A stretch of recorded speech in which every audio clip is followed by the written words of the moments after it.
Welcome to the New Thinking for a New World podcast, where we explore the most pressing issues that are challenging and changing our societies. We are looking for new thinking and new solutions wherever we can find them. Listen as host Alan Stoga, the Thalberg Foundation's chairman, challenges his guests for analysis, ideas and actions. Together, we can help make our world at least a bit better. We live at a time of profound change. Yesterday is no longer the best predictor of tomorrow. For anyone who doubted how fundamentally our world is changing, the global pandemic was a catastrophic proof point. Even as we in the West become more conscious of inequalities that have been part of our societal fabric for a long time, we're becoming less sure of our identities. Even as technology breaks down borders and barriers, many of us are retreating to our tribes, becoming ever more local and isolated rather than global and engaged. All of this informs and transforms our culture. If art is a window on the soul of a nation, what does ours look like? Who do we, defined loosely as the West, think we are in the sense of identity? What's our mood? My guests today have unique places from which to observe and then maybe even to shape a bit the culture. Shirin Neshat is an acclaimed Iranian visual artist who has lived and worked in the United States for decades. Jonathan Burnham was born in London and is currently the president and publisher of the Harper Division at HarperCollins in New York. Welcome. I'd like to start at the meta level. Soaring rhetoric during the pandemic was all about our shared humanity and we're all in this together, which sort of seemed to have turned out to be more like the soundtrack to frantic national and individual efforts to save only our own skins. What do you think that says about the state of our culture? Jonathan? Yes, I think you're right. I think the pandemic actually sort of shone a very strong light on divisions that were there already, some of which we were very aware of, others of which we perhaps were choosing to overlook. And its effect was to expose them in a very powerful and raw way. And indeed, I think we saw what you're alluding to, this kind of schism breaking out at every possible level, exemplified, most closely to home for us living on the East Coast of America by the idea of the essential worker and the non-essential worker in that division. And then, of course, the outbreak of racial unrest, the killing of George Floyd, and what ensued from that. And we saw an extraordinary splintering, which then played out through the political cycle as well. And we're left, in a sense, I think, examining the pieces still and trying to understand where to go from here in our different tribes. Shirin, we talk a lot about wanting to be global and humanity, and people use the word we as though we are something that's bigger than us, but we tend to behave quite small. Did that surprise you during the pandemic and after the pandemic?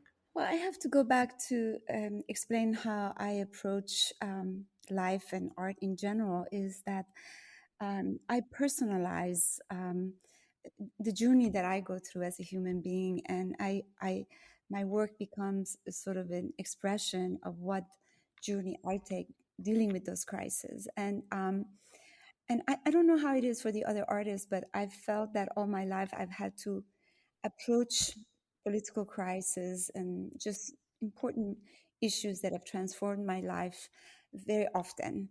And so I've had to learn to be a survivor. And therefore, as I approach coming out of this dark tunnel that I often find myself as an Iranian artist living in exile with a difficult past, I then make a work of fiction that somehow helps other people to identify with sort of my pain or my journey.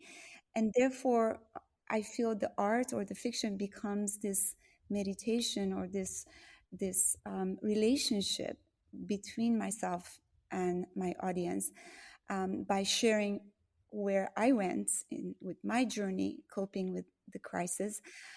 Therefore, they can look at their own way of approaching it, and I mean, at least on the emotional level. And so it's very hard for me to generalize about culture at large, or different artists.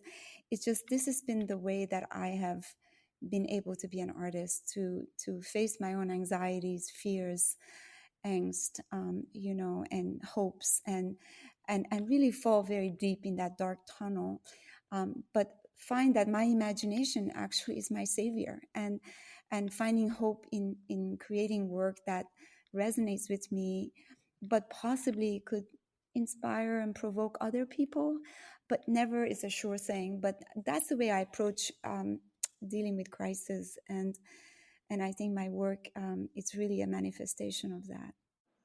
Let me pick out one word that you used, which is identity.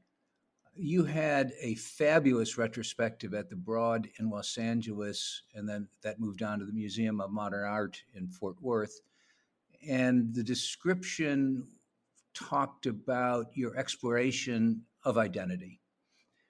When you had to put together a retrospective, 30 years of your work, did you sense a shift in how we think, or how you think, perhaps in the first instance, about identity? It's a very interesting question, because you see, I'm quite a hybrid of an artist. I've lived longer in the United States than I've lived in my own country, and yet I'm quite Iranian, and I'm also very American, and so my work, like myself, it sort of navigates between two completely different identities, but also identities that are often in conflict, not compatible. And so I did mention that my work is very personal, but it's also deeply political. So I'm not interested in making work that is autobiographical. Very, very often my work deals with history. And so the question of bringing forth historical references that is really going back to Iran, but then finding that actually some of those ideas, some of the issues that have happened there are taking place in this country, and finding this sort of parallels. And so I think that in these exhibitions you're talking about, as much as the exhibitions or my work is sort of promoted as this Islamic artist or this Iranian artist, I think there was quite a bit of themes and ideas and emotions that really resonated with people on a fundamental existential level, even political level. The idea of displacement, alienation, political tyranny, injustice, and mysticism, and the poetry in light of very dark historical events. So there was all kinds of issues that on the surface seemed to be all about this Iranian identity, but somehow it's sort of people identified with it. Jonathan, let's stay with identity for a second, if we could. I don't recall a time when Americans and others seem more confused about who they are. Gender, race, ethnicity, fundamental categories seem to be in flux. You're in the book business. Do you think your audience is changing in a way that matters? Can you see it in what people want to consume and what your authors want to produce? How do you think about this hyphenated America that's evolving? Well, I think it is a hyphenated America, and it's a hyphenated world actually as well. It operates beyond America, and it ebbs back and forth a great deal, I think. But America, as in so many times in history, seems to be stepping forward kind of more vigorously in pursuit of arguing about the question of identity. And in my business, where I have to navigate what I believe readers will want to read, not right now because I'm not publishing a newspaper or magazine or anything online. I'm publishing books that I'm projecting into, the next year, 12 months hence. Sometimes a little sooner, but in most cases ahead, about 1 year ahead. I'm discovering that there is a very, very vigorous and serious audience that's thinking about this idea of new identities forming themselves across race, across gender, across nations, and writers are coming forward, stepping forward as artists like Shirin to kind of explore these questions, sometimes through facts, through reporting and thinking it through analytically in nonfiction, but I think often most creatively and importantly through fiction. And I think we're beginning to see the fruits of this new alignment of identity right now in some of the fiction that we're seeing published and being read eagerly, certainly by many sort of younger readers. But I think in the next 2 to 3 years, we'll see an enormous flowering of this, because I think it's in many ways a deeply positive new force in our culture that we have to pay attention to.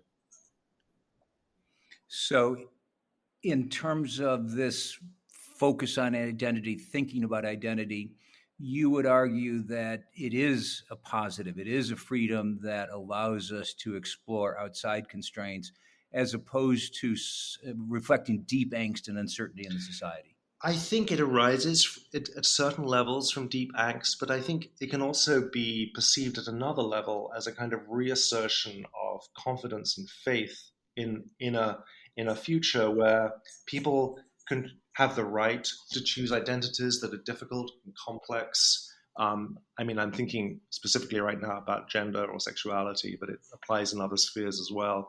And yes, I see that as a very positive direction for redefinement and realignment. And it's a complicated journey. And, my role is simply to watch it carefully and try to understand which writers are coming closest to its nature, and then to help them to be published and publish them well. But no, I see it as a positive force.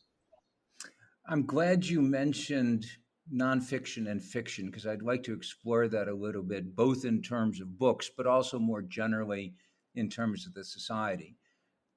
One could make the case that we live at a time when the boundary between fiction and nonfiction, and I don't mean the truth stuff, I mean fiction and nonfiction, the boundaries are blurring. We just had a cartoon for a president. The book lists are bursting with tell-alls that sound like fiction, not like reality. There's some amazing video and artwork being done. Shirin, you operate, I think, on both sides of that border, what I would call fiction and nonfiction, in the sense that your work seems to have a foot in both.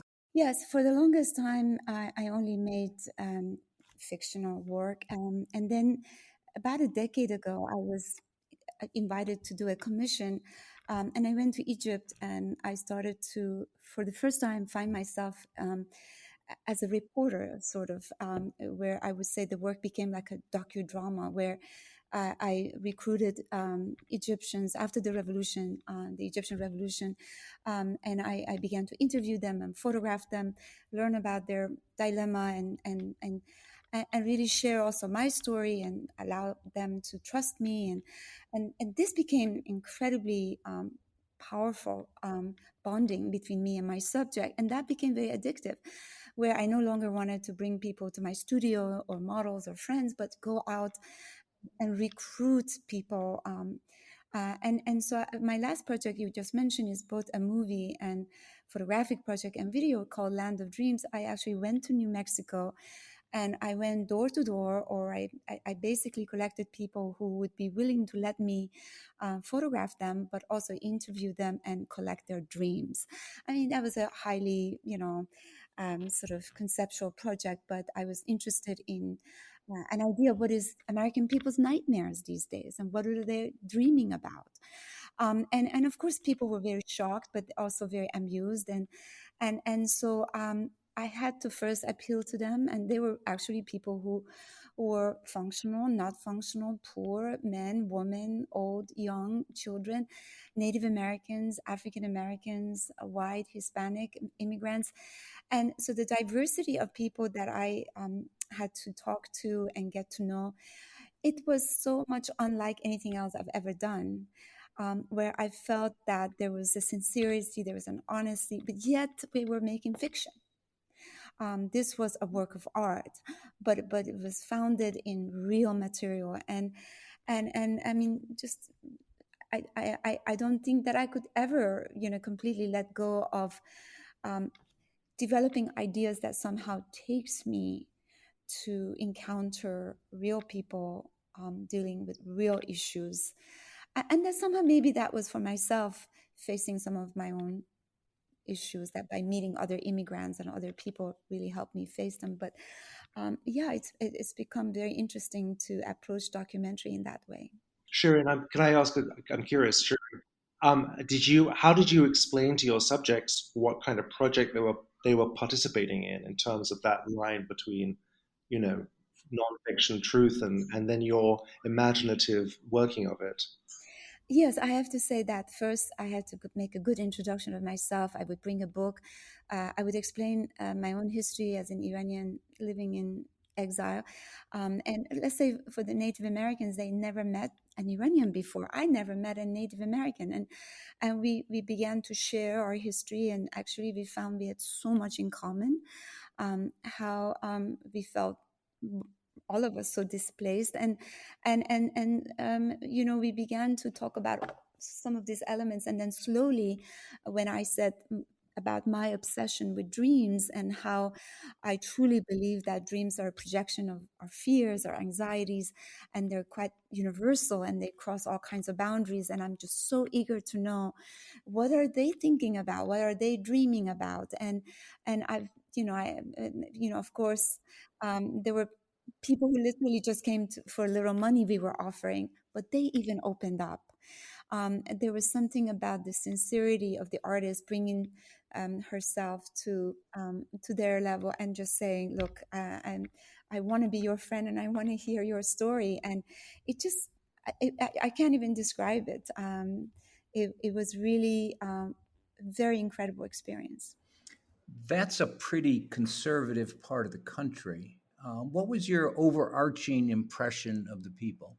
You said before that you mentioned the honesty, the willingness to open up, the willingness to talk to someone they didn't know about important things. What's more personal than a dream?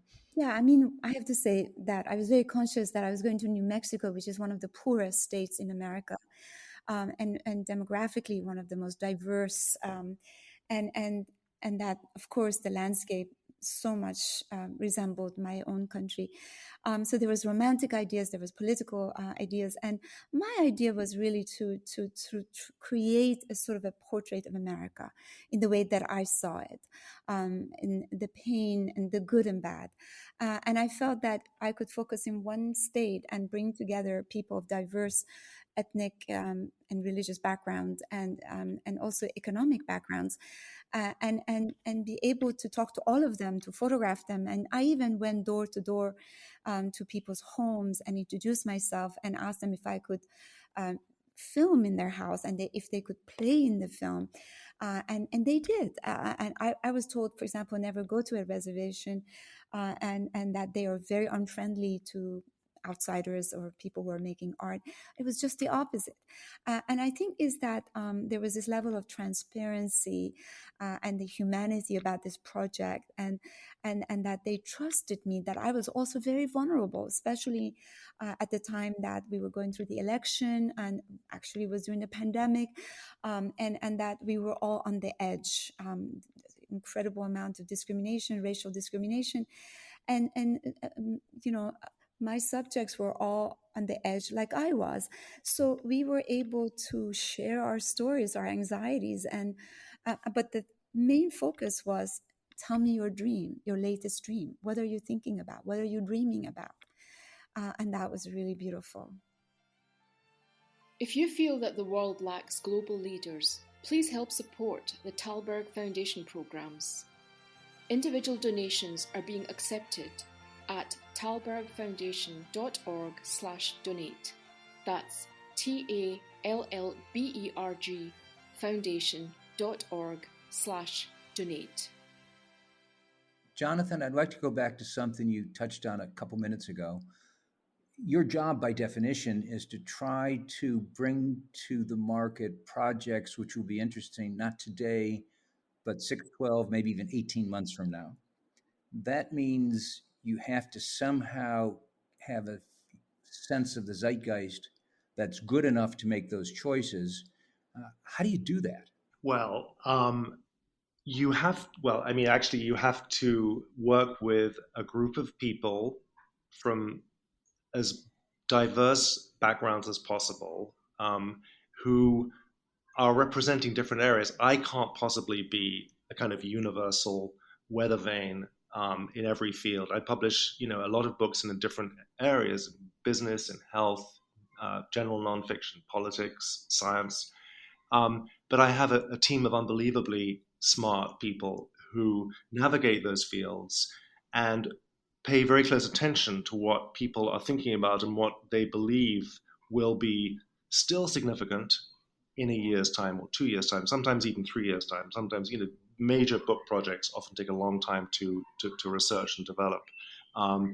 But to be frank, it's often a question of luck. It's often a question of just the right book at the right time suddenly catches the spirit. I mean, one I think good example of that is a memoir Harper published in 2016 called Hillbilly Elegy by J.D. Vance, which was a memoir about growing up in a very poor part of Appalachia. It was about blue-collar America.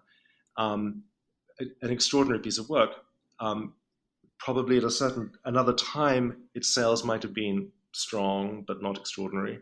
But it caught this, bushfire of interest with the ascent of Trump, and essentially, I think the liberal part of America trying to understand the other part of America, and the best way to do it was by reading Hillbilly Elegy, and through an intimate personal experience. This actually connects in a way to Shirin, because it comes down often to one life and one personal experience. They were able to come to terms with what was going on as far as they could. And of course, the book became an enormous bestseller and a movie and so on. It was, in a sense, a cultural phenomenon. But to say that we planned that would be ridiculous. It just, there it was. Now, if there may be some sort of deep currents at work in people like my editors who make these decisions, who unconsciously are being driven towards those things, maybe that's true. But in many cases, it's just the right book is there at the right time. Let me pull on one thread. You just said that parts of America were trying to understand the other parts of America. And if that's true, I would think that's wonderful. And a bit of Shirin's story of her project, almost the same theme, that people wanted to talk and wanted to reach out to each other and somehow understand better. Do you think that's the case, that this very zero-sum world, black, white, Bruce Springsteen on Broadway the other day talked about troubled times and troubling times. Is there a positive out there? Do people want to try to get beyond this? Well, I tell you one thing, especially in the past year or two or maybe longer, there's a real need for content. Where I feel that previous to that, whether we're talking about the art world or the film world, it became sort of entertainment. And I think hard times, do have some positive aspect to it, where people really need to communicate. The culture becomes, as you know, really central to people's everyday life during the time of crisis, more than ever. And I think I could use the example of my country in Iran, where after the revolution, with the censorship, no freedom of expression, no support, living under dictatorship, we had more of a cultural outpour than ever in the history of modern time. And I think that both for the artists and the community, there was this need of somehow making sense of the chaos, or, making order of things, to cope with things. And I think this division that I see and I saw, especially in America, I've seen very vividly in my country. But somehow I think the value in art or good art or artists is that they are not biased and they're able to transcend or elevate above those kind of differences, and their work may resonate with a diverse kinds of people. Where, for example, a lot of people say, oh, you're just talking to the liberals or you're talking to the Republican conservative. But I think really good art, good piece of culture, great book, music, theater can speak to a diverse communities. And that's really precious because we artists don't have an agenda. There's no rhetoric. We have nothing to say except raise a lot of questions. And that's my approach to art. Anyway, I have no answers. I'm a very fragile, vulnerable, fearful person, and I'm being really naked with my own humanity, and I'm framing questions that, I'm very interested in sociopolitical issues, history, religion, political injustice, all of that. And I'm trying to sort of articulate an expression that goes above and beyond myself, of course, and to put that out there and let's see if other people may identify. And so I think that's what's great about the role culture plays, particularly in time of crisis. Jonathan, you have to, by definition, navigate the cultural wars, the political wars, the partisanship. You're going to publish a book by X on Y, and it could attract all sorts of lightning, bomb throwing, whatever. How do you make those decisions? I think my role is really, essentially it breaks down into it has two sides. One is to publish good books that deserve to be read by serious writers, that will make a mark and will be read, one hopes, in 10 years' time, 20 years' time, even more. I also have to make money. I also have to run a business which is profitable and balance all the various factors that involves by publishing books that I hope will become, some of which will become bestsellers. So that on both sides means I have to be open to a lot of very different trends and arguments. I can't say this. I will only publish books of this stripe, and I won't publish books of that stripe. Particularly as the culture changes, and as we see it changing now. The problem, of course, for a publisher and anybody working in the media right now is how sort of, as I go back to my original point, how sort of schismatic it's all become. We're really deeply splintered, and it's complicated for a media entity to really cover both sides and keep everybody contained and fulfilled and not frustrated and angry. But that's, I believe, what we should do. Otherwise, we would see, book publishers publishing only for a certain part of the country. I want to push that forward a little bit because there have been, and we are in a period of book banning and burning, the cancel culture stuff. I just discovered this morning, which I should have known, I suppose, that the American Library Association reports that To Kill a Mockingbird and Of Mice and Men were among the 10 most challenged books last year in America as being inappropriate for Americans to read in the 21st century, which is sort of astounding. This segues to the cancel culture question. It's people, it's art, it's statues, what do you both think about this? Is this process a good one of speaking truth to power, or a bad one of giving into the mob, or something else? Shall I go first? Yeah. Yes, I do think about it. Canceling books is a difficult thing to do. It can be talked about. It can be suggested. It's hard to stop people publishing a book if they want to. There's, in a sense, there is no longer such a thing as censorship. If I and all the other major publishers choose altogether not to publish a book that we find, say, genuinely repellent in its arguments, that authors could find a way to have that book published. They could publish it privately. They could make it available online. They could find a press somewhere that would publish it. So, in a sense, cancellation is a selective thing. But I would go back to the point here that you're making about actually looking backwards towards what we consider our canon, and books like Of Mice and Men and To Kill a Mockingbird, which HarperCollins publishes, and we're proud to publish. And again, I have to say, the movement towards this, interrogating the classics, the canon, and asking if they are the most representative stories that we should be reading seems to me to be a healthy one. And if that canon opens up to books that weren't read before and need to be read now, and that will move into that sort of central place in an educational format, then again, we have to welcome that. It's all about more rather than less. And To Kill a Mockingbird will remain available. It will always be there for people who want to read it.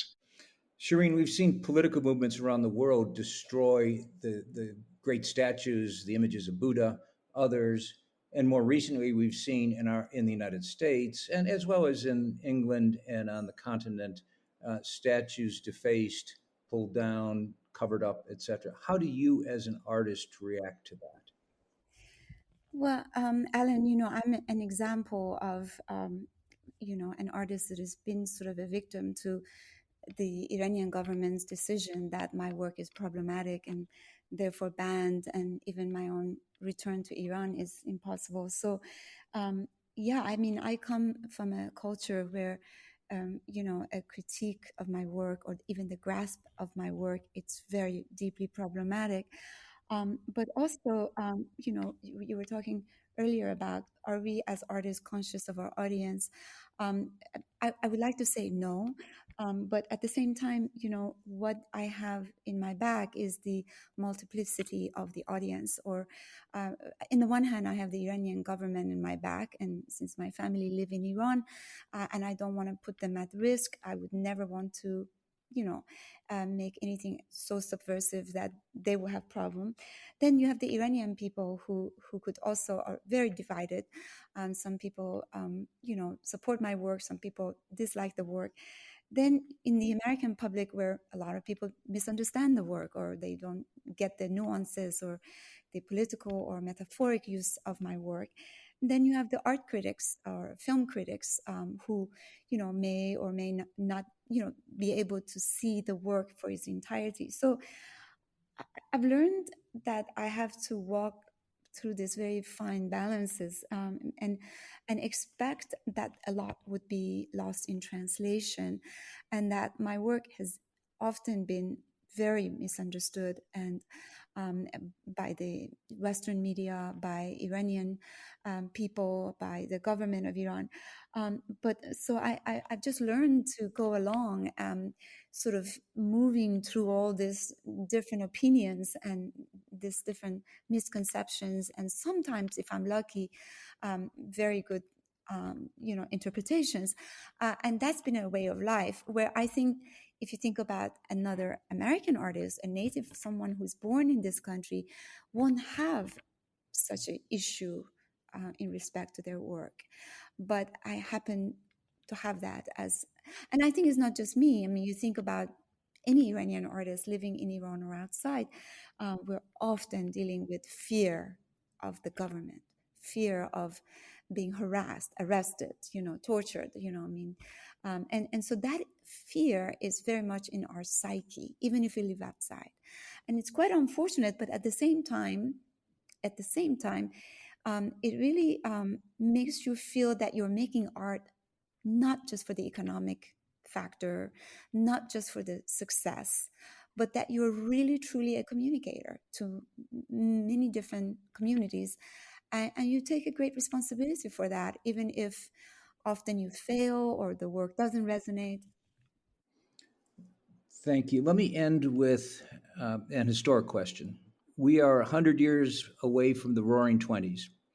That was a time of enormous artistic creativity and innovation, but it was also a time when the great societies of Europe, and to an extent the United States, became unmoored. Do you see any parallels today between the experimentation, the innovation, the willingness to try things, and indeed the deterioration of some of the fundamentals of our society? I don't know. I thought about this quite a lot. I mean, there are so many interesting parallels. Obviously, the devastating Spanish flu, we shouldn't forget, which I think killed 50 million people at the end of the 1919, is an extraordinary parallel for us to think about. The stock market surging, this feeling now of people being certainly here, being released from confinement as they become vaccinated. All these things resonate with ideas from the 20s. But of course, as you said, the 20s were heading towards a very dark place unconsciously. But I also think they were traumatized by the World War, which had, in the 20s, which had broken out. So, and I think, in a sense, we too are dealing with all sorts of, in a way, ongoing traumas that have come to the surface in the last year. I think very powerfully, as I said earlier, that I think can be traced back a very long way, particularly in America, in American history, and I think there's going to be a very complicated decade and I think if we can look at the 1920s and see sort of helpful guidelines, that would be something. But I'm not sure that that's really going to guide us. I think we're in very new territory now. Oh, and we learn lessons very poorly from the past because, especially in America, we don't actually like to consider the past. Shirin, how about you? Is there any comparison in your mind between that period 100 years ago, which could have ended so well and indeed ended so badly? Yes, first of all, I think it's a little too early to judge. I think we need some time. I do think that there is a shift. I can speak as someone who's involved with film and with visual art. I think that, forever, for example, people wanted to see film that were just entertainment, etc. But I can see there's this shift where people are really looking for content. Hard time is, affecting people's way of, this idea of escape is not really, so much functions the way it did before. And in the art world, I feel that even artists themselves are really questioning their role in respect to the changing society and the time of crisis. And we've had, God knows, so many different crises in the last years, the last year particularly. So but I think that artists, they need time. Things, I think the the environment needs time, but also the artists need time to sort of digest what has happened on a very deeply personal as well as social level and be able to articulate that into something. Well, thank you. And thank you both for this conversation. It has been both fun and enlightening. And I would love to revisit from time to time, as Shirin, as you just said, as some of these pressures work through. And Jonathan, as you continue to try to sort through the future zeitgeist. We need good art. We need great books. Thank you both. Thank you, Alan. Thank you so much. It's a pleasure. Thank you for joining us. Please rate our show on Apple Podcast and subscribe. Meanwhile, you can find us on Facebook, Twitter, and Instagram, or you can subscribe to our newsletter at tallbergfoundation.org to learn more about our work. That's TALLBERG foundation.org. Thank you, and we'll be back again next week for another episode of Tallberg's New Thinking for a New World. This podcast was brought to you through the generous support of SNF, the Stavros Niarchos Foundation.